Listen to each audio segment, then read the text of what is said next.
Human beings were not made to resist chocolate chip cookies. Neither God nor natural selection ever designed us for a world where endless, highly palatable sugar was constantly available to us with no expenditure of effort. I am far from the worst afflicted by this mismatch between human beings and the sugar-rich environment that we live in, but will use me as a case study because I think I've found a story that helps me understand my compulsive urge to snack, and that might finally help me permanently get to a healthy weight. 4 years ago, my scale horrified me by telling me I weighed 200 pounds. I'm 6 foot, so that only put me about 16 pounds into the overweight category of the National Institute of Health's BMI chart, but it was still a shock. I was skinny for my whole childhood. And then I just gradually put on a little bit of weight and a little bit more and a little bit more, and all of a sudden I was overweight. So I started looking into weight loss, and after a little bit of research, I realized that barring exceptional muscle mass, it's probably best to be on the low end of the normal range for optimal health, the normal BMI range. But I don't need optimal health. I just wanted to be okay like I always had been before. So I resolved to get to 174 pounds, 26 pounds lighter, and 10 pounds into the normal range by the next year. And, just keep that forever. 4 years later, I've dropped and regained the same 15 pounds over and over again, or sometimes 10. When I started my current diet, my weight was varying from 195 to 198 pounds, just a couple pounds shy of my all-time high. And the infuriating thing is that every single diet that I've tried obviously works for me. Plain old calorie restriction, intermittent fasting with a 6-hour feeding window and calorie counting, fasting 36 hours once a week and eating at maintenance the other days, eating at maintenance but getting a ton of exercise, it all works. And then after a few months and 10 to 15 pounds, I inevitably start cheating, eat a little too much one day, and then a bunch of days, and finally have my weight rebound until I hit 200 pounds, freak out, and lose some of those 15 pounds again. In the last few times, these chocolate chip cookies are what's broken my will. I'm living with my grandma, so she can stay in our house a little longer, and she has a cupboard that she wants me to keep stocked with an endless supply of chocolate chip cookies. I can go without touching them for a couple days, but then one day I'll decide it wouldn't be so bad to eat just one, and after that it all falls apart. The best allegory for the experience that I found so far is that of an octopus. I was watching Alex O'Connor's YouTube show the other day, and a guest told him that an octopus doesn't actually control its arms most of the time. The arms just sort of wander around exploring.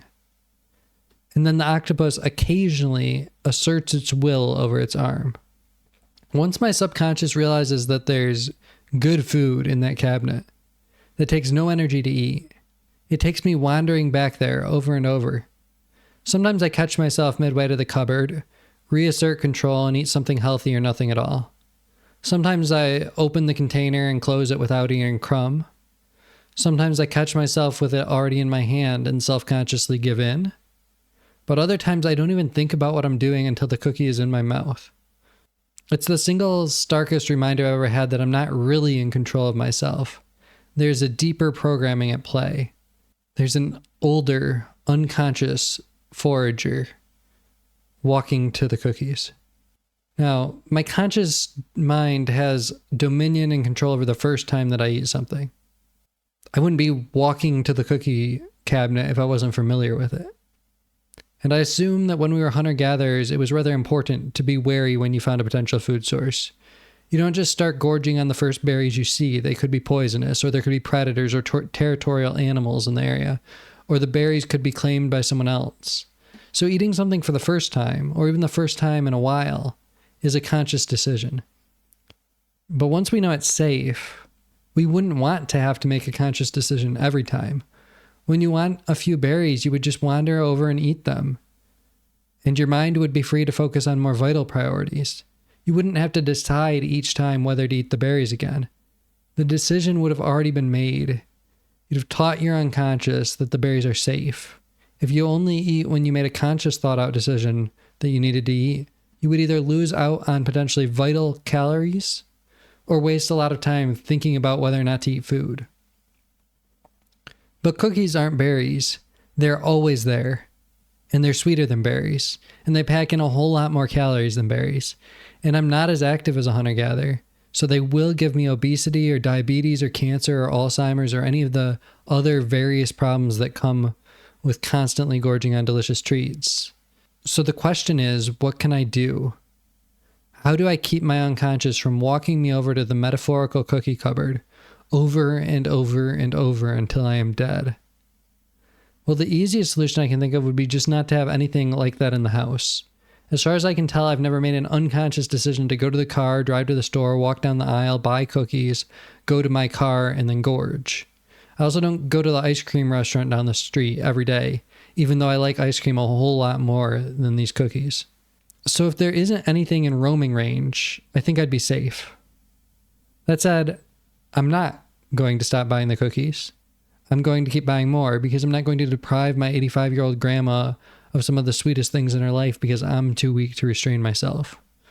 And more importantly, I'm pretty sure that my mind would just substitute the next most calorie-dense, delicious treat that it could find if I did that. I could just as easily blow through my calorie deficit with chips as I could cookies. I've done it before. So here's my current plan. I'm trying to replace the cookie foraging urge with the urge to forage one of these. A few weeks ago, one of my grandma's doctors recommended that we get her high-protein yogurt so that she would get more protein in her diet. And since I'm planning to lose weight and want to avoid losing muscle, I figured that I could use some too. So I bought this ratio yogurt, which the manufacturer adds whey protein to. My favorite flavor is the berry flavor, and it tastes close enough to the Yoplait of my youth to fool me. But because of the 25 grams of protein, I usually feel full for hours after eating one, even though it has roughly the same amount of calories as 2 chocolate chip cookies, and I could easily eat a whole sleeve of them in minutes. So whenever I first find myself drawn to that cupboard on a given day, I instead assert myself and go to the fridge instead and grab one of these. The goal is to train my unconscious forager to think of the yogurt as his safety berry bush, because I'm pretty sure that it's close to physically impossible for me to unconsciously gorge on enough of this protein-laden yogurt to gain weight. Now, if it has been a few months since September 1st, 2025, when I'm publishing this video, check the pinned comment. I'm going to post my weight updates weekly, and hopefully this strategy will be one that lets me realign my unconscious forager's interest with my own, causes me to reach a healthy 175 pounds by next September, and helps me stay there forever. And if it does, you should try it out and see if it works for you too. Or alternatively, if the protein yogurt doesn't work, maybe some social pressure will do the trick.